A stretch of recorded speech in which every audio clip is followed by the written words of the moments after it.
لام میم ذلك الكتاب لا ريب فيه هدى للمتقين الذين يؤمنون بالغيب ويقيمون الصلاة ومما رزقناهم ينفقون والذين يؤمنون بما أنزل إليك وما أنزل من قبلك وبالآخرة هم يوقنون أولئك على هدى من ربهم وأولئك هم المفلحون صدق الله مولانا العظيم وصدق رسوله النبي الأمي الكريم ونحن على ذلك لمن الشاهدين والشاكرين والحمد لله رب العالمين.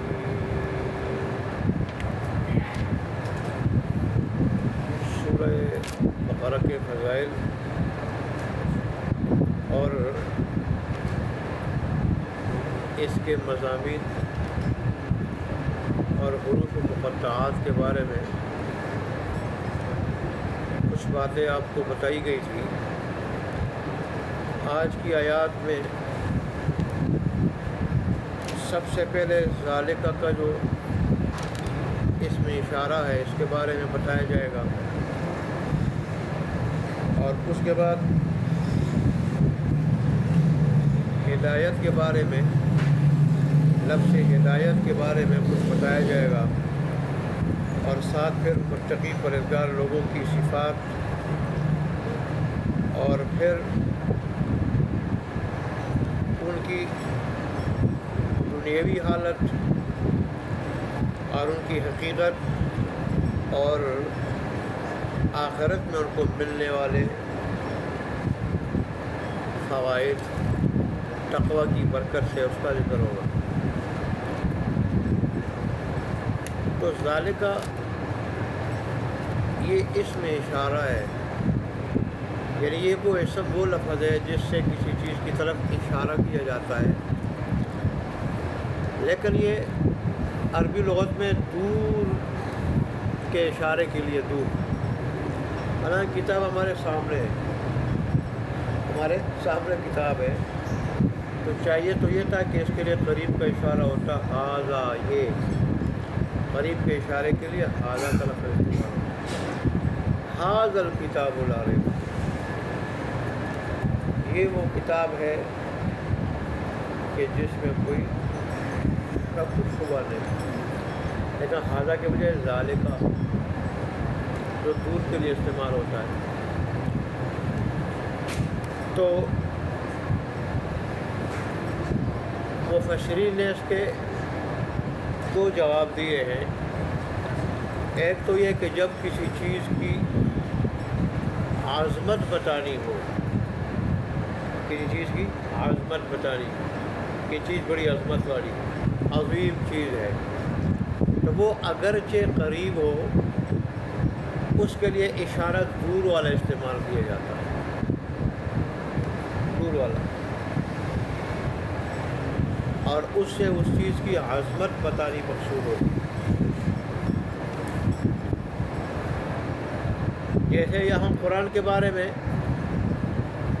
اللہ تبارک و تعالیٰ یہ بتانا چاہتے ہیں کہ قرآن مجید اپنے دقائق کے اعتبار سے، وقائق کے اعتبار سے اور باریک باتوں کے اعتبار سے یہ تو تمہارے ذہنوں سے غائب ہے. تمہارے ذہن اور فہم اس قابل کہاں ہے کہ اس کو سمجھیں. یہ تو اللہ تبارک و تعالیٰ کی کرم نوازی ہے کہ اس نے امام الانبیاء کو اور پھر امام الانبیاء کے شاگردوں کو، علماء کے کو بھیجا کہ انہوں نے اللہ تبارک و تعالیٰ کی اس کتاب کی باریکیوں کو، اس کے وقائق اور دقائق کو جو ہے نا لوگوں کے دل و دماغ میں ڈالا.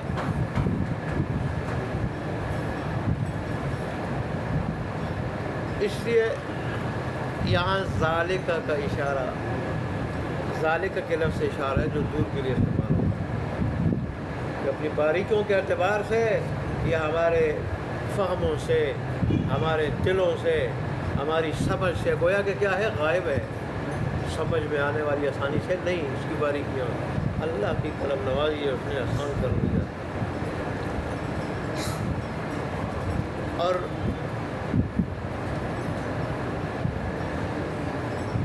دوسرا یہ ذالک کا اشارہ اس لیے لایا گیا ہے کہ یہ وہ کتاب ہے جس کی خوشخبریاں سارے کے سارے انبیاء نے دی، اپنی اپنی امت کو، اپنے اپنے دور میں، اپنے اپنے زمانے میں سارے کے سارے انبیاء نے اس کی خوشخبری دی۔ آخری نبی کی، آخری اس کتاب کی، آخری شریعت کی، کہ وہ آخری دور میں نازل ہوگی وہ کتاب، عظیم الشان کتاب۔ ایسی کتاب ہوگی تو اس کے بعد پھر کوئی اور کتاب نہیں ہوگی۔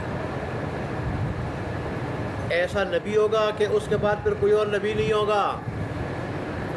ایسی شریعت ہوگی، دین ہوگا، اس کے بعد کوئی اور دین اور شریعت نہیں ہوگی۔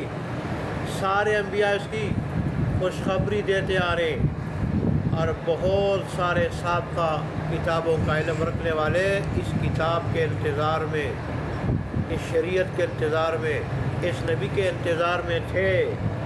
تو اس اعتبار سے اللہ نے دور کا اشارہ لایا کہ یہ وہ کتاب ہے کہ جس کے انتظار میں تم کافی عرصے سے بیٹھے ہوئے تھے۔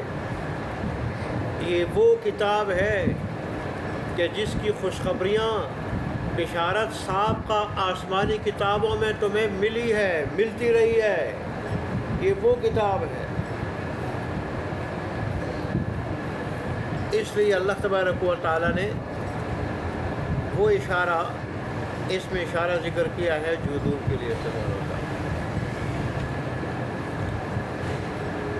اللہ، اور پھر لا ریب فیہ، اس میں کوئی شک نہیں، اللہ کی طرف سے نازل ہونے میں۔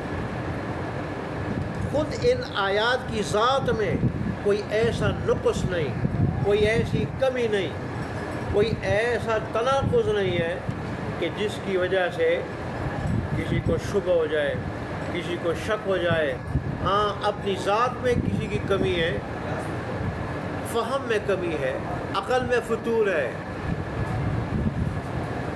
اپنی ناسمجھی کی وجہ سے اور عقل میں خلل کی وجہ سے اگر کسی کو شبہ ہو جائے وہ الگ بات ہے۔ جیسے بہت سارے کافروں کو ہوتا رہا ہے، منافقوں کو ہوتا رہا ہے، مشرکوں کو ہوتا رہا ہے، لیکن اس کتاب کے اللہ کی طرف سے نازل ہونے میں اور اس کی آیات میں کسی قسم کی نقص اور کمی کی وجہ سے اس میں کوئی شک نہیں، اس میں کوئی شبہ نہیں۔ پھر آگے اللہ تبارک و تعالیٰ ہدی للمتقین، یہ ہدایت ہے متقی پرہیزگار لوگوں کے واسطے۔ حالانکہ متقی پرہیزگار لوگ تو ویسے بھی ہدایت یافتہ ہوتے ہیں۔ ہدایت کی ضرورت تو گمراہ لوگوں کو ہوتی ہے جو متقی نہ ہو، پرہیزگار نہ ہو۔ تو قرآن کیسے کہتا ہے یہ متقیوں کے لیے ہدایت ہے؟ تو ہدایت کی دو قسمیں، ایک ہے راستہ بتانا، سیدھا راستہ بتانا، ہدایت کا یہ معنی۔ دوسرا معنی منزل مقصود تک پہنچانا۔ تو راستہ تو ہدایت کی پہلی قسم تو سب کے لیے ہے، راستہ تو سب کو قرآن مجید دکھا رہا ہے، اور دوسری آیات پہ دوسری جگہوں میں اس کا ذکر آیا ہے ہدی للعالمین، یہ سارے کے سارے جہان کے لوگوں کے واسطے کیا ہے؟ یہ ہدایت ہے، اس میں رہنمائی ہے، یہ راستہ دکھانے والی کتاب ہے۔ البتہ منزل مقصود تک پہنچانے والی صرف ان لوگوں کے لیے ہیں جن میں کیا ہو، جن میں طلب ہو، حق کی طلب ہو، حق کی تلاش ہو، جو اللہ تبارک و تعالیٰ سے اس معاملے میں ڈرنے والے ہوں کہ ہم کسی غلط سمت میں نہ چلیں، اپنی سوچ کی وجہ سے، اپنے عمل کی وجہ سے، عقیدے کی وجہ سے کسی غلط سمت کی طرف نہ چلیں، اس سے ڈرنے والے ہوں اور اس سے بچنے والے ہوں، اور اس لیے ان میں حق کی کیا ہو، تلاش ہو، طلب ہو۔ تو ایسے لوگوں کو یہ قرآن مجید منزل مقصود تک پہنچانے والا ہے۔ یہاں ہدایت کی دوسری قسم کا ذکر ہے، کون سی؟ منزل مقصود تک پہنچانا۔ منزل مقصود کیا ہے؟ جنت ہے، اللہ کی ملاقات ہے، اللہ کا دیدار ہے۔ تو منزل مقصود تک پہنچیں گے اور یہ قرآن پہنچائے گا ایسے لوگوں کو جن میں کیا ہوگی؟ حق کی طلب ہوگی، تڑپ ہوگی۔ خوف خدا ہوگا، اللہ کا ڈر ہوگا۔ اللہ اکبر۔ اور اس کا یہ بھی مطلب ہے کہ قرآن مجید کے اندر یہ تاثیر ہے، تاثیر کہ جو اس قرآن مجید کو مانے گا، اس کو قبول کرے گا اور پھر اس پہ عمل کرے گا، تو قرآن مجید کو ماننے، اس پہ عمل کرنے کی یہ تاثیر ہے کہ ایسے لوگوں کو تقویٰ مل جائے گا، تقویٰ مل جائے گا۔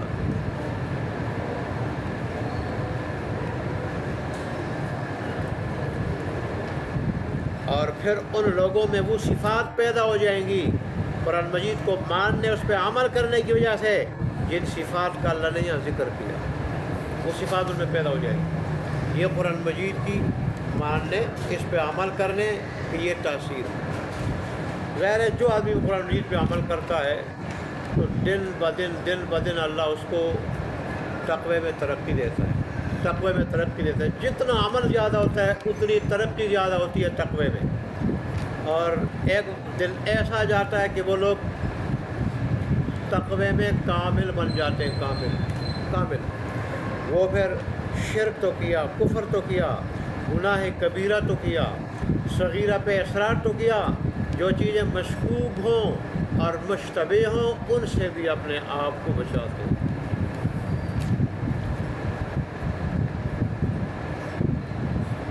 پھر اللہ تبارک و تعالیٰ نے ایسے متقی پرہیزگار لوگوں کی صفات ذکر فرمائی۔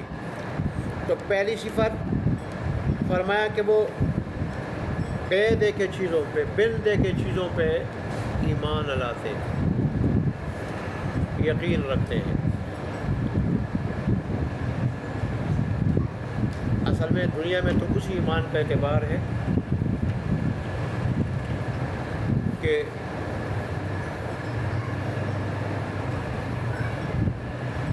جو غیبی چیزوں پہ ایمان کے ساتھ ہو، اس ایمان کا اعتبار ہے۔ غیب کی چیزوں پہ ایمان کے ساتھ ہو، غیب کی چیزوں پہ ایمان ہو، اس ایمان کا اعتبار ہے۔ اس میں اللہ تبارک و تعالیٰ کی ذات ہے، اللہ تبارک و تعالیٰ کی وحدانیت ہے۔ اللہ کی ذات نظر تو نہیں آتی، لیکن اللہ تبارک و تعالیٰ کے وجود اور اللہ کی وحدانیت کے بے شمار دلائل اور نشانیاں اس جہان میں پھیلی ہوئی ہے جہان۔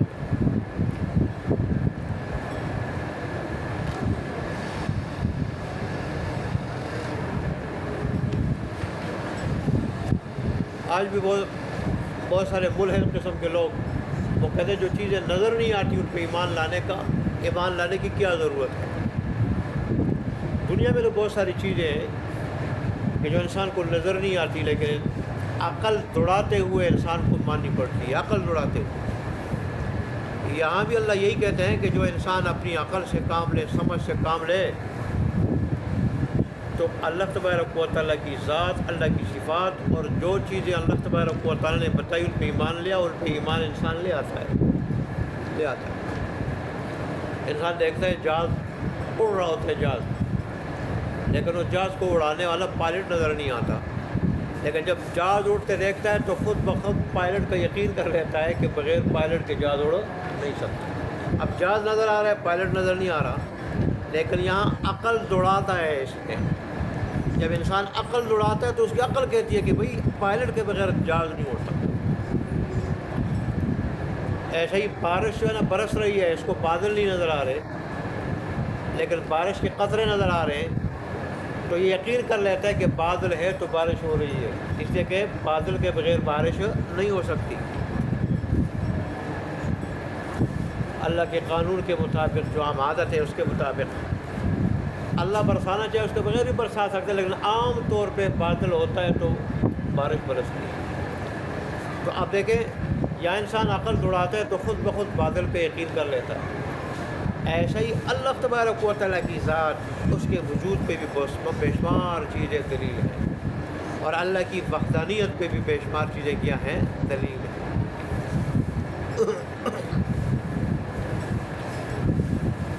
اللہ اکبر۔ اتنے بڑے نظام میں لیکن اتنا بڑا نظام جو ہے اتنا بڑا نظام، بغیر کسی چلانے کے والے کے خود کیسے چل رہا ہے؟ عقل دوڑاتا ہے انسان تو وہ بتا دیتی ہے کہ بھئی کوئی چلانے والا ہے، اور پھر ایک چلانے والا ہے۔ اس کی وجہ یہ ہے کہ جب دنیا کی بادشاہتوں میں، چھوٹی چھوٹی بادشاہتوں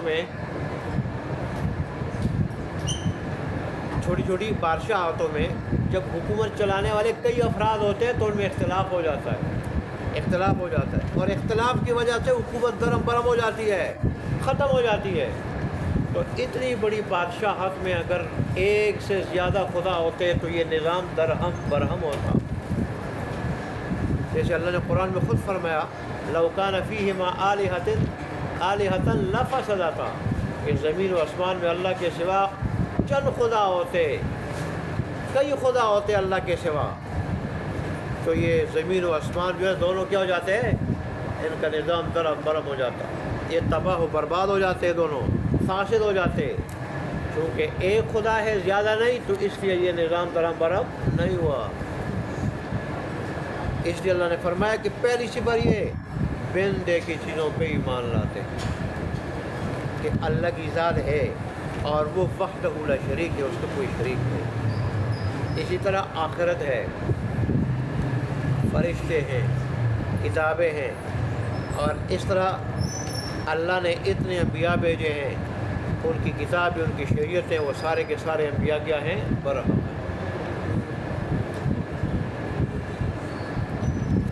بندے کی چیزوں پہ ایمان رکھتے ہیں۔ اور آگے وَيُقِيمُونَ الصَّلَاةَ وَمِمَّا رَزَقْنَاهُمْ يُنْفِقُونَ، ایمان کے ذکر کرنے کے بعد کہ ایمان کے بغیر کوئی عمل مقبول نہیں، اللہ نے عبادات کی طرف اشارہ فرمایا، اور عبادات میں دو اہم عبادات کے ذکر پہ اکتفا فرمایا کہ عبادات کی بڑی قسمیں ہیں، ایک نماز اور ایک زکوٰۃ۔ نماز سے اشارہ کیا بدنی عبادوں کی طرف، اور زکوٰۃ سے اشارہ کیا مالی عبادت کی طرف، اور بدنی عبادتوں میں صرف نماز پہ اکتفا کیا تو وہ ساری کی ساری بدنی عبادتوں میں اہم ہے، اللہ کا قرب سب سے زیادہ دلانے والی ہے۔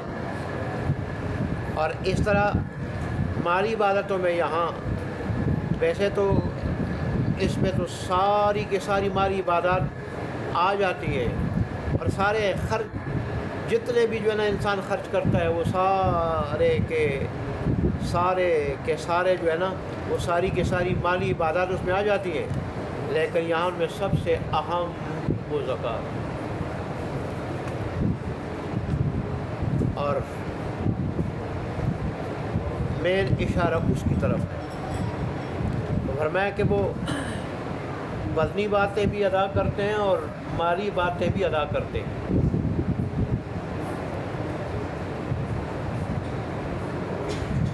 اور اس طرح فرمایا کہ صرف قرآن پہ ایمان نہیں ہونا، جیسے قرآن پہ ایمان ہے تو رسول اللہ صلی اللہ علیہ وسلم سے پہلے جتنی بھی کتابیں نازل ہوئی، جتنی شریعتیں نازل ہوئی، ان کی حقانیت پہ ایمان بھی، ان کے احکام کا ماننا ضروری نہیں ہے۔